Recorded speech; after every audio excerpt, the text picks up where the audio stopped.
the heart of patient 16. There's something about abandoned hospitals that gets under your skin. Maybe it's the emptiness, the echoes of 1,000 footsteps that will never return, or the way the shadows stretch a little too long in the fading light. I never thought I'd set foot in one, let alone St. Mercy's, a decrepit building on the outskirts of our town.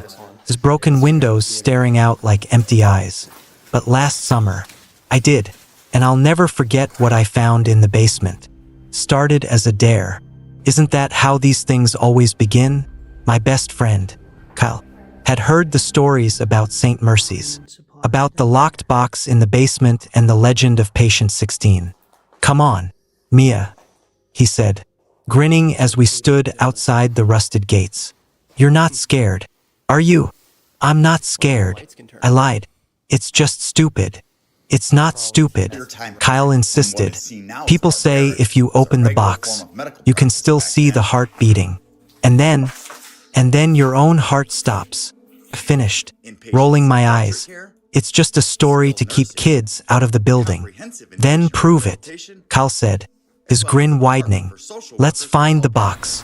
The hospital loomed over us, its cracked facade wrapped in vines. The front doors hung askew, and the stench of mildew and decay wafted out as we stepped inside. The air was heavy, the kind of damp cold that sinks into your bones. Inside, the halls were a labyrinth of peeling paint and broken tiles. Every creak of the floorboards amplified in the silence. The walls were covered in graffiti, some of it crude, some of it disturbing. One phrase appeared over and over in jagged black letters: "The heart still beats." We found the stairwell to the basement near the back of the building. The metal door was slightly ajar, its hinges rusted and warped. A faint, rhythmic sound echoed up the stairs, soft but insistent. Thump, thump, thump, thump. Kyle glanced at me, his cocky grin faltering for the first time. "Do you hear that?" "It's just, I don't know, maybe the building's settling." We descended into the dark, our flashlights barely cutting through the shadows. The basement smelled worse than the upper floors, damp and metallic, like old blood. The sound grew louder as we reached the bottom of the stairs. Thump, thump, thump, thump. It was unmistakable now, the sound of a heartbeat. The basement was a maze of storage rooms and old equipment, their rusted frames casting jagged shadows on the walls. At the end of a long hallway, we found the box. It was smaller than I expected, no larger than a suitcase, sitting on a metal table in the center of the room. The box was made of heavy iron, its surface pitted with age, and a large padlock secured the lid. Strange symbols were scratched into the metal circles, jagged lines, and what looked like tiny hearts. The heartbeat was coming from inside. Kyle ran his fingers over the lid, his breath fogging in the cold air. "This is it," he whispered. "The box. Let's just leave," I said, my voice shaking. "We've seen it. That's enough." But Kyle ignored me. He reached into his pocket and pulled out a crowbar he'd brought from home. Took him several tries to pry the lock open. Each time the crowbar scraped against the metal. The sound made me flinch. Finally, with a loud snap, the lock fell away. The heartbeat grew louder, faster, as Kyle lifted the lid. Inside the box, cradled in a nest of rotting cloth, was a human heart. It was still beating. The sight of it made my stomach churn. The heart was slick and glistening, its surface pulsing with an unnatural rhythm. Veins crisscrossed its surface like black vines, and a faint mist rose from it, as if it were exhaling. "Oh my God," Kyle whispered, his voice filled with awe. "It's real. Close it," I shouted. "Put the lid back on." But Kyle didn't move. He was transfixed, his hand reaching toward the heart. The moment his fingers touched it, the heartbeat stopped. The silence was deafening, crushing, as if the air itself had been sucked out of the room.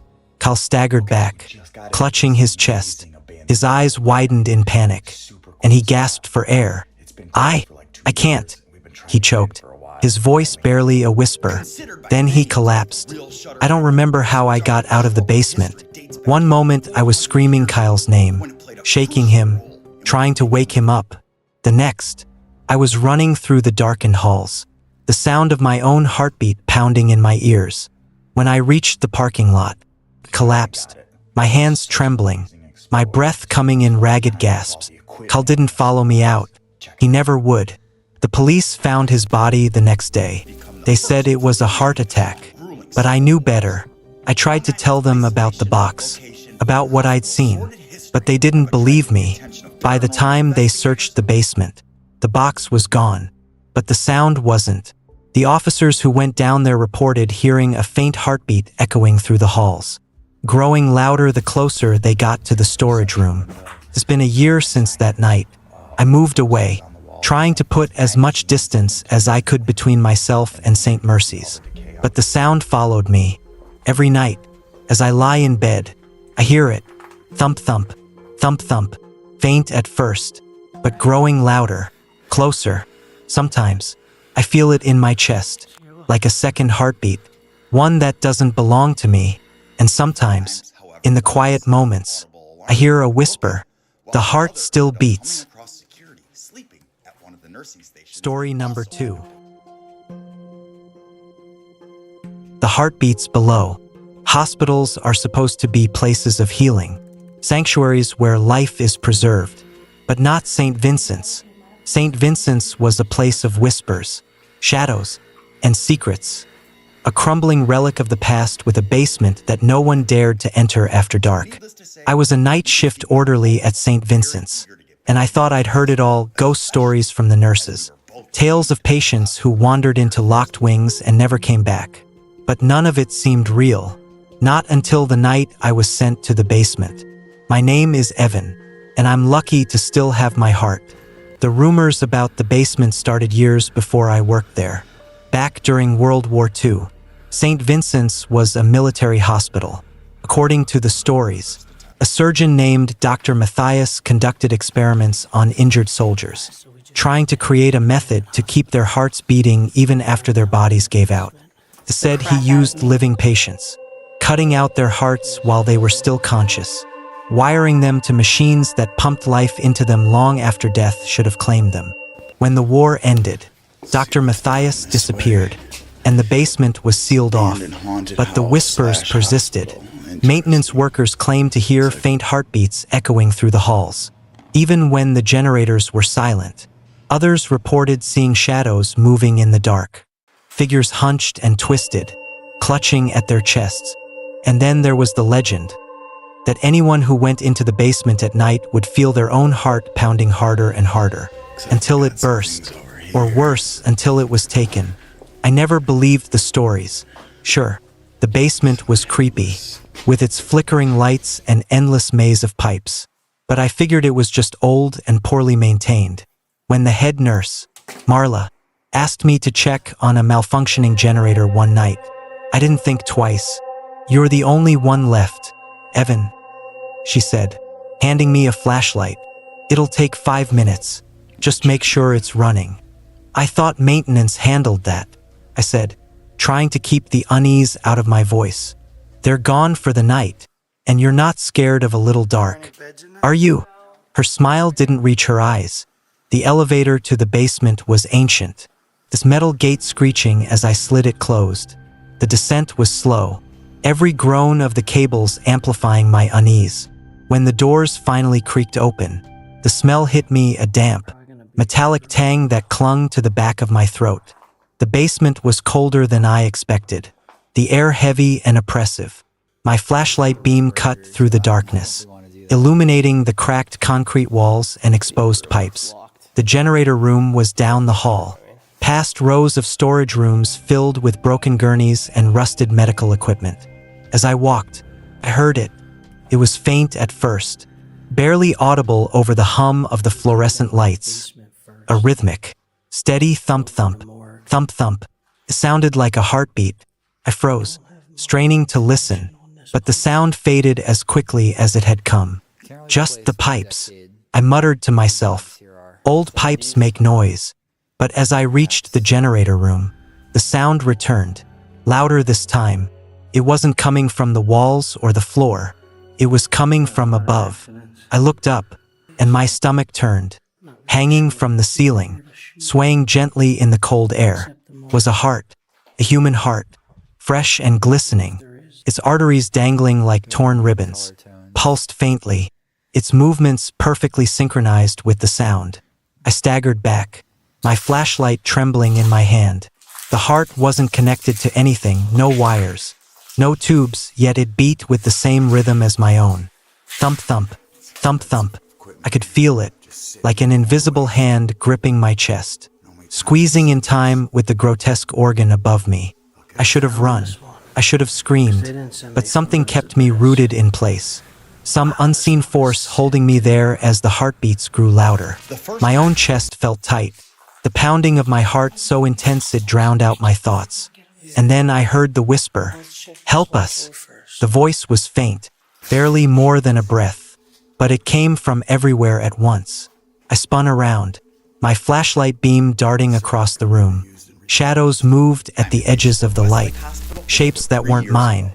"Who's there?" I called, my voice cracking. The whisper came again, louder this time. "Help us, set us free." The shadows coalesced into a figure, tall and gaunt, dressed in a tattered surgeon's coat stained with old blood. His face was hollow, his eyes black pits that seemed to drink in the light. He held something in his hands, a heart, still beating, its surface glistening in the dim light. "You shouldn't be here," he said, his voice low and gravelly. "But now that you are, you can't leave." I stumbled back, my flashlight beam flickering. "What do you want?" He stepped closer, the heart in his hands pulsing faster. "It's not what I want, it's what they want." The room seemed to close in around me, the walls pressing closer. The heartbeat filled my ears, deafening, drowning out everything else. I don't remember how I made it out. One moment, I was in the basement, the walls closing in, the doctor's empty eyes staring into mine. The next, I was in the elevator, the doors creaking shut behind me as I gasped for air. When the doors opened on the main floor, Marla was waiting. Her face was pale, her eyes wide. "What happened?" she asked, her voice barely above a whisper. I couldn't answer. I just shoved the flashlight into her hands and walked out of the hospital, the sound of my own heartbeat echoing in my ears. I quit the next day. I never went back to St. Vincent's, but the memories stayed with me. Sometimes, late at night, I still hear it, the faint, rhythmic thump-thump of a heart that isn't mine. And when I look in the mirror, I swear I can see something moving beneath my skin. Main office. Story number 3. Tell that it's a little outdated. The computers are old. The paperwork is old. And The Smiling Doctor. Hospitals are places of paradox. They save lives, but they also watch countless people slip away. St. Alastair's, the hospital in our town, was no exception. It had been closed for years. This hall's dark and abandoned, the walls whispering with rumors of what had happened there. I never should have gone in, but curiosity can be a dangerous thing. My name is Jake, and this is the story of the Smiling Doctor, the last thing you see before your world turns dark forever. Started as a dare.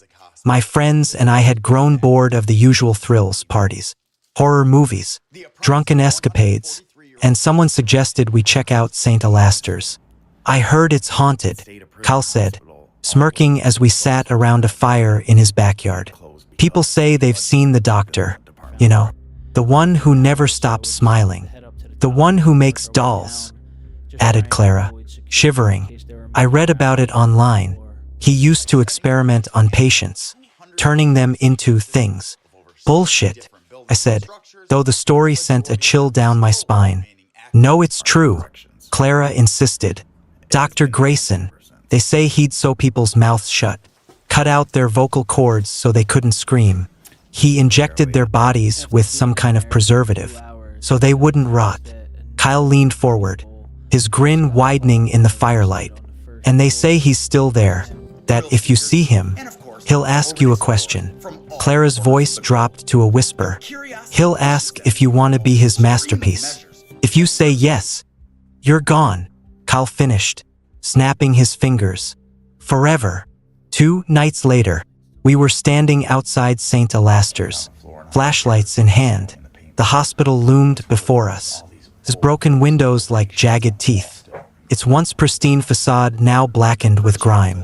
The air was cold, sharp with the smell of mildew and decay. "Let's just go in and take a few pictures," Cal said, leading the way. "Prove to Clara that it's just a story." "I don't like this," she muttered, clutching her flashlight like a lifeline. "Don't chicken out now," he teased. I forced a laugh, trying to ignore the growing knot in my stomach. I didn't believe in ghosts, but the idea of wandering through the dark halls of an abandoned hospital wasn't exactly comforting. The inside of St. Alastair's was worse than I'd expected. The walls were covered in peeling paint, the floors littered with debris. Rusted gurneys and broken wheelchairs were scattered throughout the halls, their shadows twisting under the beams of our flashlights. The air was thick, heavy with a strange, metallic tang. "Let's check out the surgical wing," Cal said, his voice echoing in the silence. We made our way deeper into the hospital, the darkness pressing in around us. The surgical wing was at the end of a long corridor, its double doors hanging ajar. The sign above them read "Restricted Area." "Perfect," Cal said, pushing the doors open. The room beyond was massive, with rows of operating tables and cabinets filled with rusted instruments. The air was colder here, the smell of decay almost unbearable. Clara gasped, shining her flashlight on one of the tables. The leather restraints were still buckled, stained dark with something that looked like blood. "Do you think this is where he?" she began, but her words trailed off. That's when we heard it. A faint, wet slap echoed through the room, followed by the soft creak of wheels. I spun around, my flashlight darting across the shadows. But there was nothing there, just the broken remains of the hospital. "Did you hear that?" Clara whispered.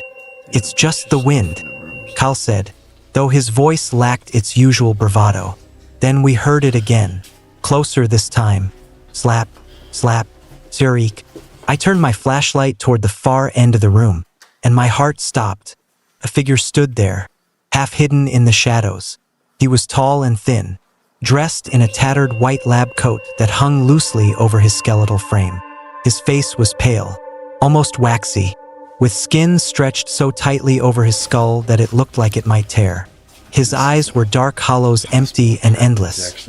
And he was smiling. The grin stretched impossibly wide, his teeth yellowed and jagged, his lips cracked and bleeding. It wasn't a smile of joy or friendliness. It was a smile that promised pain. "Who's there?" Cal shouted, stepping forward. The figure didn't answer. Instead, he began to move, his steps slow and deliberate. His lab coat dragged along the floor, and in his hand, he held a scalpel. The blade glinted in the faint light, smeared with something dark and wet. Clara whimpered, backing toward the door. "We need to leave," she whispered. "Now." But the figure spoke before we could move. "Would you like to become my masterpiece?" His voice was soft, almost tender, but it carried an edge of something cruel, something ancient. "No," I said, my voice shaking. "We're leaving." The smile widened. "No one leaves." The lights in the room flickered, and suddenly, the doors slammed shut. The figure moved faster now, his steps echoing through the room as he advanced on us. Kyle grabbed a metal tray from one of the tables and threw it at him. The figure didn't flinch. The tray clattered to the floor, the sound deafening in the silence. Clara screamed and bolted for the door, but it wouldn't budge. I grabbed her arm, pulling her back toward the center of the room as the figure closed in. "You can't run," he said, his voice echoing in my skull. "Not from me." I don't remember how we escaped. One moment, the figure was inches away, his scalpel raised. The next, we were in the hallway, sprinting toward the exit. The air around us felt heavy, suffocating, and the sound of his laughter followed us, echoing through the halls. We burst through the front doors and didn't stop running until we reached the car. None of us spoke on the drive home, our faces pale and our hands trembling. Kyle went back to the hospital the next night, I don't know why. Maybe he wanted to prove something. Maybe he didn't believe what we'd seen. He never came back. When the police searched St. Alastair's, they found his flashlight near the surgical wing, its beam still flickering, and in the center of the room, strapped to one of the operating tables, was a new masterpiece. It was Kyle. His body was preserved, his mouth sewn shut, his limbs contorted into a grotesque pose, and on the wall above him, written in blood, were the words, "Do you want to smile forever?" The psychiatric